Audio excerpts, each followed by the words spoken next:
மாவட்டம் கொடைக்கானலில் தனியார் நிலத்தில் மின்வேலி அமைத்து வனவிலங்குகளை வேட்டையாடி வந்த கும்பல் சிக்கியது எப்படி?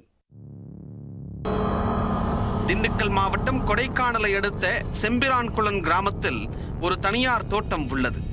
இந்த தோட்டத்தில் வனவிலங்குகள் வேட்டையாடப்படுவதாக திண்டுக்கல் வன பாதுகாப்பு படையினருக்கு தகவல் கிடைத்துள்ளது.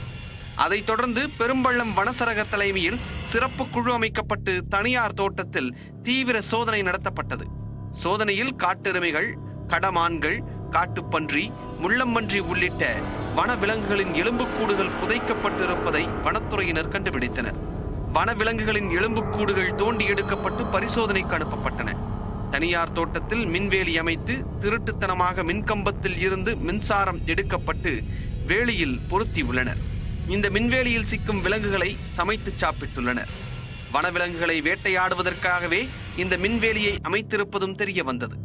இது தொடர்பாக தோட்டத்தின் உரிமையாளரான கொடைக்கானல் முன்னாள் ஒன்றிய குழு தலைவரான அப்துல் ரசாக், அவரது தந்தை முகமது அப்பாஸ் ஒலி, தோட்டத்தின் பணியாளர் பாலமுருகன் உள்ளிட்ட மூவர் மீதும் வன உயிரின பாதுகாப்பு சட்டத்தின் கீழ் வனத்துறையினர் வழக்கு பதிவு செய்துள்ளனர். மூவரும் தலைமறைவாகி உள்ளதால் தனிப்படை அமைத்து தீவிரமாக தேடி வருகின்றனர். இது போன்ற செயல்களில் வேறு யாரேனும் ஈடுபட்டுள்ளார்களா என்ற கோணத்தில் வனத்துறையினர் இந்த பகுதியில் உள்ள தோட்டங்களில் ஆய்வு செய்கின்றனர். செம்பிரான் குளத்தில் வனவிலங்குகளின் எலும்புக்கூடுகள் மீட்கப்பட்டது இப்பகுதி மக்களிடையே பெரும் அதிர்ச்சியை ஏற்படுத்தி உள்ளது.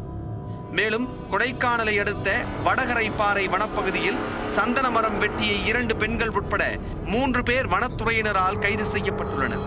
திண்டுக்கல் மாவட்டம் கொடைக்கானல் மச்சூரில் வடகரைப்பாறை பழங்குடி கிராமம் உள்ளது. வனத்துறையினர் வழக்கம் போல் ரோந்து பணிக்கு சென்றபோது வனப்பகுதிக்குள் மரம் வெட்டும் சத்தம் கேட்டுள்ளது. ஆய்வில் வனப்பகுதியில் உள்ள சந்தன மரத்தினை 2 பெண்கள் மற்றும் ஒரு நபர் சேர்ந்து வெட்டி கொண்டிருப்பது தெரிய வந்தது. வனத்துறையினரை பார்த்த மூவரும் தப்பி ஓட முயற்சி செய்துள்ளனர்.